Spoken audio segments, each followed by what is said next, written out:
Hey guys, welcome back to discovering nearby. I am Sanket Kashyap और आज मैं बात करने जा रहा हूँ जो बेस्ट वैल्यू फॉर मनी है और जो बहुत ज़्यादा इस बार बिका है, दैट इज़ आईफोन 12। तो इस वीडियो में बात करूंगा मैं इसकी कमियों के बारे में, या मैं बताऊंगा कि आपको मुझे क्या अच्छा लगा क्या नहीं लगा, क्या आपको आईफोन 11 चूज़ करना चाहिए, ये चूज़ करना चाहिए। सब क्वेश्चन के मैं आंसर धीरे धीरे आपको दूंगा इस फ़ोन के बारे में। लेकिन फ़िलहाल 3 बज चुके हैं और मुझे थोड़ा सा लगता है कि कॉफ़ी पी लूँ, फिर हम बात करते हैं। थोड़ा सा चेंज भी कर लूँ कि वीडियो बनाने इसके बारे में तसल्ली से बात करेंगे। तो करते हैं इसके बारे में बात अभी।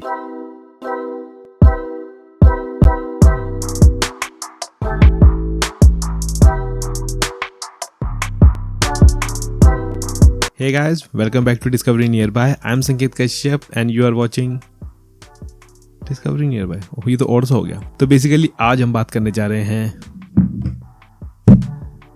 आईफोन 12 के बारे में। तो बेसिकली आपने इस समय बहुत सारे रिव्यूज़ देख रहे होंगे आईफोन 12 के बारे में, और आपको पता है कि इस बार बिग बिलियन डेज सेल में फ्लिपकार्ट पे दबा के बिका है। तो भाई हमसे भी नहीं रुका गया, हमने भी खरीद लिया। लेकिन दिक्कत यह है कि हमने खरीदा जब बिग बिलियन सेल चली गई, हमने जाके दुकान पे खरीदा, क्योंकि यार सब कोई आईफोन 12 लिए घूम रहा था। मैंने कहा भाई देखे तो सही। तो मैंने जो चूज़ किया वो पर्पल कलर चूज़ किया, क्योंकि ये 2021 में ही लॉन्च हुआ था। जब ये लॉन्च हुआ था तब मैंने नहीं लिया था, क्योंकि मुझे इतना एक्साइट नहीं कर पाया कि 80,000 में ले लूँ। लेकिन फिलहाल कुछ प्राइस जम रहा था मुझे। और इसके अलावा वैसे तो आईफोन 11 भी बहुत बढ़िया फ़ोन है, मैं आईफोन 11 ही यूज़ कर रहा हूँ जब से लॉन्च हुआ है। लेकिन आज हम बेसिकली इसके बारे में बात करेंगे। तो मैं आपको पहले ही बता दूं कि ये बिल्कुल ऑनेस्ट ओपिनियन है, ये वीडियो कहीं से भी स्पॉन्सर नहीं है, ये मेरा खुद का ओपिनियन है यार। ना मुझे एप्पल ने ना मुझे अमेजन ने स्पॉन्सर किया है, क्योंकि इतना बड़ा चैनल है भी नहीं कि एप्पल स्पॉन्सर करे। बाकी एक दिन बड़ा हो जाएगा कि एप्पल भी कहेगा भाई स्पॉन्सर करो।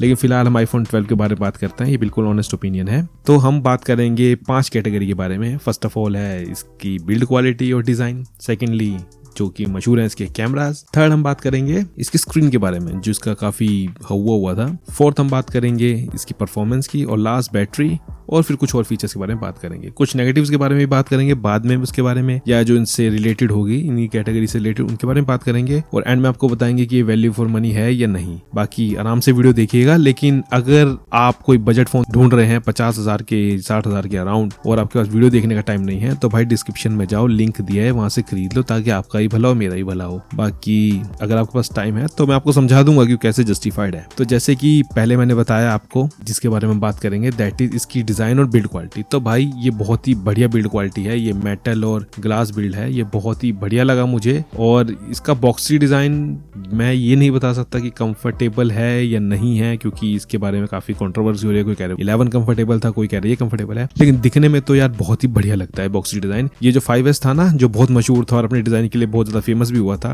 ये उसकी जैसा लगता है। तो आप समझ सकते हो ये बहुत ही बढ़िया है। और अगर बात करें इसके फ्रंट स्क्रीन के बारे में, उसके बारे में थोड़ी मैं आगे बाद में बात करूंगा। लेकिन बिल्ड क्वालिटी की में ये बहुत बढ़िया है, बहुत बढ़िया से बना रखा है। इसका इन्होंने जो ग्लास दिया है फ्रंट का, वो भी शटर प्रूफ दिया है स्क्रीन का, मतलब तो बहुत ही बढ़िया लगा मुझे, नो डाउट। डिजाइन में कुछ नॉच की कंप्लेंट करते हैं, लेकिन नॉच उन्हें देनी पड़ेगी भाई, क्योंकि उन्होंने इतने अच्छे सेंसर लगा रखे हैं जिससे फेस आईडी चलती है। तो मुझे कहीं से भी डिजाइन के मामले में कोई दिक्कत नहीं है। ये डिजाइन आईफोन 11 से नैरो फील होता है, जिसकी वजह से कंफर्टेबल लगता है हैंड में। और इवन जो एंड्रॉइड फोन्स अवेलेबल हैं वो बहुत ज्यादा लंबे होते हैं, लेकिन इसका साइज मुझे बहुत अच्छा लगा। नो डाउट ये कंफर्टेबल है आपके हैंड के अंदर, और ये बहुत ही बढ़िया लगा मुझे फोन। तो डिजाइन और बिल्ड क्वालिटी के मामले में ये बहुत ही बढ़िया है। और ये इतना बढ़िया है, आपको पता है जैसे आईफोन 13 भी इसी डिजाइन पे बेस्ड है, तो लिटरली ये भी एक प्रीमियम चीज है। कहीं से भी आपको ये लगेगा ही नहीं कि जो मैंने पैसे खर्चे उसे जस्टिफाई नहीं करता। सेकंड चीज बात करते हैं इसके कैमरेज के बारे में। तो इसके कैमरे आउटस्टैंडिंग है, मैं नहीं मानता कोई और फोन इससे बढ़िया कैमरास देता है। अगर आप बात करें तो इससे बढ़िया अगर कैमरा कहेंगे, आप कहेंगे आईफोन 13 के हैं। मैं मानता हूं कि आईफोन 13 के कैमरास इससे बढ़िया हैं, लेकिन वो इतने बढ़िया नहीं है कि इससे बहुत ज्यादा बढ़िया हो। हल्का फुल्का डिफरेंस है, आप बहुत लोगों के रिव्यूज चेक कर सकते हैं, और कोई खास डिफरेंस नहीं लगेगा आपको, अनलेस और अनटिल आप साइड बाय साइड कंपेयर करो। क्योंकि मेगापिक्सल सेम है, थोड़े बहुत सेंसर वेंसर में चेंज हुआ है, लेकिन इतना कोई बड़ा डिफरेंस नहीं है। लेकिन अब बात आती है, अगर मैं बात करूं एंड्रॉइड फोन से, तो देखो भाई एंड्रॉइड फोन की जो वीडियो कैपेबिलिटीज है, चाहे कोई भी फ्लैगशिप ले लो, वो इतनी बढ़िया वीडियो क्वालिटी नहीं देता। अगर आप इसे 13 से बात करोगे तो 13 में सिनेमैटिक मोड आपको जी बहुत बढ़िया है। तो देखिए जो आईफोन 11 की जो कोई भी फोन लोगे तो सबसे बढ़िया वीडियो क्वालिटी आती है 4K में, और सिनेमैटिक मोड जो है वो 30 FPS तक है, वो भी 1080। अब कैमरास का फुल HD मतलब 1080p बहुत बढ़िया होता है, लेकिन फोन का मुझे इतना अच्छा नहीं लगता। तो 4K 60 FPS बढ़िया होता है और उसमें सिनेमैटिक मोड नहीं है, तो मेरे लिए वो खास यूजफुल नहीं है। लेकिन अगर आप वो हो जो इंस्टाग्राम पे वीडियोस डालते हो तो उनके लिए तो बढ़िया, लेकिन अगर आप यूट्यूब को लेके सोच रहे हो तो कहीं कहीं पे वो काम दे सकता है, लेकिन मेरे हिसाब से आपको वेट करना चाहिए कि आप तो सिनेमैटिक मोड आगे 4K में दे दें। तो कैमरास वैसे इसके अच्छे हैं। अगर बात करें के पास 3 कैमरे हैं, फ्रंट है, बैक है और बैक में एक अल्ट्रा वाइड भी है। और अल्ट्रा वाइड एंगल तो मैं क्या बताऊं, इतना बढ़िया मैंने किसी और फोन में तो देखा नहीं। इसका अल्ट्रा वाइड बहुत ही बढ़िया है, उससे लाइक जो फोटोज आती हैं वो मजेदार हो जाती है, मतलब बोरिंग लोकेशन ही बहुत बड़ी लगती है। और इसके तीनों कैमरे के अंदर आपको नाइट मोड देखने को मिल जाएगा, मतलब पिछले 2 कैमरों पे और फ्रंट कैमरा। कुछ सैंपल्स दिखाता हूं मैं आपको।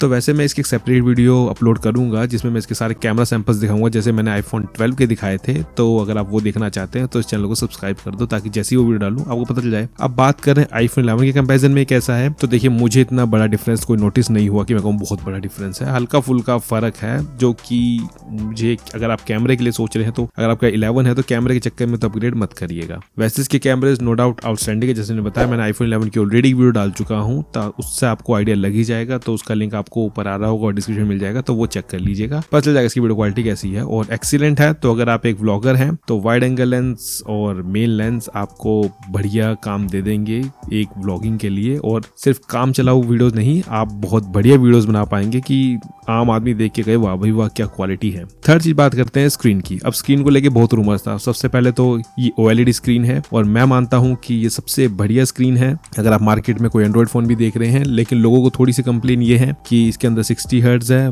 बाकी सब में 98 128 होता है। तो मैं बताता हूँ कि इसका जो UI है वो बहुत स्मूथ है, ऑप्टिमाइजेशन इतनी अच्छी है, एनिमेशंस इतने अच्छे हैं कि आपको कभी फील नहीं होगा अनलेस और अनटिल आप 13 प्रो के यूज करोगे प्रोमोशन को, तब तक आपको कोई डिफरेंस महसूस नहीं होगा। और बात करें OLED पैनल्स के बारे में तो ये बहुत ही बढ़िया है। इससे पहले सिर्फ ये 11 प्रो मॉडल्स वगैरह में मिलते थे, मतलब जो उनके होते थे। ये फर्स्ट टाइम है कि बेस मॉडल में आया था आईफोन 12 के अंदर, तो ये बहुत ही बढ़िया स्क्रीन है। और बिल्ड क्वालिटी की बात करें तो इसके अंदर सिरेमिक शील्ड यूज की गई है, जो कि बहुत टफ है, बहुत शटर प्रूफ है अकॉर्डिंग टू एप्पल। तो ये बहुत ही बढ़िया चीज है और इसकी स्क्रीन बहुत अच्छी है।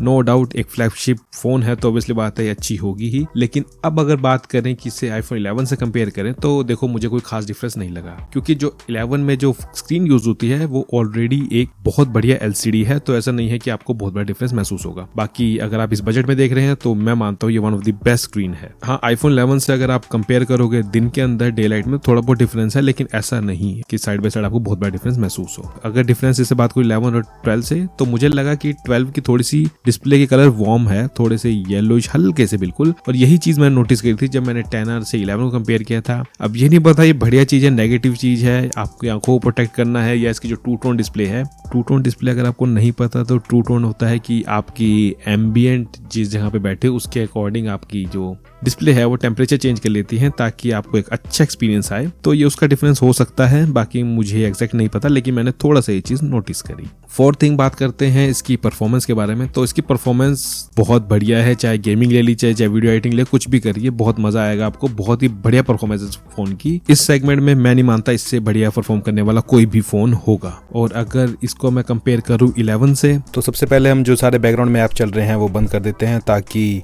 बिल्कुल फेयर प्ले हो सके। सारे जो बैकग्राउंड ऐप्स हैं हम सब बंद कर देते हैं। तो सबसे पहले खोलते हैं हम YouTube, जिस पे आप वीडियो दिख रहे हो, और आप देख सकते हैं हल्का फुल्का फ़र्क था। दोनों सेम ही नेटवर्क पे जुड़े हुए हैं तो हल्का फुल्का फ़र्क था। और कई बार दबाने में भी, मतलब ओपन करने में भी, प्रेस करने में भी थोड़ा डिले हो जाता है। तो अब हम खोलते हैं ऐप स्टोर और आप देख सकते हैं एकदम से ये खुल गया।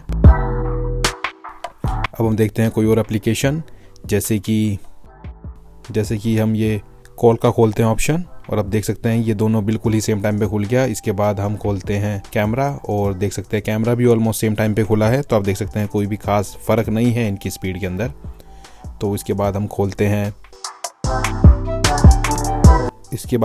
गूगल मैप्स, क्योंकि इसे बहुत यूज़ करते हैं लोग। और आप देख सकते हैं ये भी ऑलमोस्ट सेम ही टाइम पे खुले हैं, हल्का फुल्का डिले है, बिल्कुल माइन्यूट सा। और इसके बाद हम खोलते हैं सेटिंग्स और ये बिल्कुल ही एक ही टाइम पर खुली हैं। इसके बाद अब हम खोलते हैं वेदर की एप्लीकेशन और देखते हैं, ये भी बिल्कुल सेम ही टाइम पे खुली है। तो आप देख सकते हैं इनकी परफॉर्मेंस ऑलमोस्ट सिमिलर है, हल्का फुल्का फ़र्क तो आएगा ही लेकिन फिर भी ऑलमोस्ट सिमिलर है। तो आपने देखा कि 11 और इसमें कोई खास डिफरेंस नहीं है, तो सेम केस यही होगा कि 12 और 13 में भी इतना डिफरेंस नहीं है। ये ऑलरेडी बहुत फास्ट फोन है, तो आपको इसके परफॉर्मेंस के बारे में कोई भी कंप्लेंट कभी नहीं होगी, अभी नहीं, आगे से 3-4 साल भी यूज करोगे तो भी आपको कोई भी कंप्लेंट नहीं आएगी। अब परफॉर्मेंस होने की वजह से, प्रोसेसर एफिशिएंट होने की वजह से, फिफ्थ पॉइंट जो है इसकी बैटरी लाइफ बहुत बढ़िया है। आप थ्रू आउट द डे इसे आराम से यूज कर सकते हैं और अगर आप 20 वाट का चार्जर यूज करेंगे तो आपको चार्जिंग के लिए भी ज्यादा वेट नहीं करना पड़ेगा। ये बहुत जल्दी चार्ज होता है, एक्सट्रीम जल्दी चार्ज तो नहीं होता लेकिन काफी हद तक अच्छे जल्दी चार्ज हो जाता है। इसके अलावा इसके जो एडिशनल फीचर्स कुछ अच्छे हैं, दैट इज कि ये 5G है। ऑब्वियसली बात है, फ्यूचर प्रूफ है, तो 5G है। अगर आप ये फोन 4-5 साल तक भी चलाना चाहेंगे तो आपको कोई भी दिक्कत नहीं आएगी। और इसके अलावा अगर आप ऑलरेडी एक एप्पल यूजर नहीं हो, जिन्होंने या कोई पुराना फोन यूज कर 6S या 7+ या 8+, तो इसके अंदर फेस आईडी है जो कि बहुत ही बढ़िया है। आप एकदम से अपना फोन अनलॉक कर लोगे। तो ये कुछ फीचर्स हैं जो इसके बहुत अच्छी हैं। कुछ नेगेटिव जैसे मैंने आपको बताया, लोग कंसीडर करेंगे कि नॉच, जैसे मैंने बताया नॉच की जरूरत है ही नहीं, क्यों जरूरत है वो भी मैंने आपको बता दिया। कुछ बोलेंगे कि 60 हर्ट्ज नहीं 90 हर्ट्ज वगैरह, ये सब कुछ चीजें हैं। तो साथ ही साथ में मैंने इसके कुछ आपको नेगेटिव्स भी बता दिए इसके कोरस्पॉन्डिंग सेगमेंट्स में जिनकी मैंने बात करी। तो आपको ये खरीदना चाहिए तो यस, अगर आपका 50-60,000 का बजट है तो आपको ये फोन जरूर खरीदना चाहिए। अगर आप 5G के लिए कंसर्न नहीं है तो आप iPhone 11 के लिए भी जा सकते हैं, लेकिन iPhone 12 खरीदना चाहिए क्योंकि आपको थोड़े से ज्यादा पैसे देके आपको बहुत बढ़िया चीजें मिल रही हैं, तो आप उन्हें मिस कर जाओगे अगर इसे स्किप कर दोगे। 11 से मुझे बहुत बड़ा डिफरेंस तो नहीं लगा, लेकिन नो डाउट कई चीजें इसमें बहुत अच्छी हैं और जो आप पैसा एक्स्ट्रा पे करोगे 11 से, तो ये उसे जस्टिफाई करता है। अगर आपके पास ज्यादा पैसा है तो आप 13 के लिए कभी भी जा सकते हो, लेकिन इस साल सबसे वैल्यू फॉर मनी फोन ये ही है। बाय द वे, मैं इसकी एक वीडियो अपलोड करूंगा जिसमें मैंने आपको बताया कि कैमरा सैंपल्स ही शो करूंगा। तो होप मैंने आपके iPhone 12 से रिलेटेड सारे डाउट्स क्लियर कर दिए होंगे, लेकिन अभी भी आपको कोई डाउट है तो आप कमेंट्स में मुझसे पूछ सकते हैं या मेरी इंस्टाग्राम आईडी पे DM कर सकते हैं, तो मैं आपको एकदम से रिस्पॉन्ड कर दूंगा। और यस, ये वैल्यू फॉर मनी है, जैसे मैं बार बार बोल रहा हूँ, क्योंकि मैंने खुद खरीदा है तो कुछ सोच समझ के ही लिया होगा। जो मेरे पास है 128 GB है, आप 64 GB के लिए जा सकते हो, लेकिन वो इतना वैल्यू फॉर मनी नहीं लगा मुझे। बाकी 64 GB एनफ है, आप उसकी स्टोरेज को मैनेज कर सकते हो। मैंने एक वीडियो बनाई है कि आप कम स्टोरेज वाले आईफोन्स के को कैसे मैनेज कर सकते हो, तो वो सब आप वो वीडियो जरूर चेक कर लेना। बाकी इसकी परफॉर्मेंस अच्छी है, अगर आप व्लॉगर हो, गेमर हो या एक डे टू डे यूजर हो और इसे एज ए कंप्यूटर कैसे यूज करना है उसके लिए मैं एक वीडियो डाल चुका हूं, तो आप वो चेक कर लें। और अगर आपको इसकी प्रोडक्टिविटी इंक्रीज करनी हो तो मैं एक्सेसरीज की भी ऑलरेडी एक वीडियो बना चुका हूं, तो आप उसे भी एक बार चेक कर लें। तो होप आपको वीडियो अच्छी लगी होगी। अगर आपको वीडियो अच्छी लगी तो लाइक कर देना। अगर आप और वीडियोस देखोगे और आपको कंटेंट अच्छा लग रहा है या अभी भी अच्छा लगे इस वीडियो का कंटेंट, तो सब्सक्राइब कर देना और शेयर कर दीजिए अगर कोई iPhone 12 लेने के बारे में सोच रहा है। तो फिर मिलते हैं अगली वीडियो में किसी नए टॉपिक के साथ। Till then stay safe, bye bye.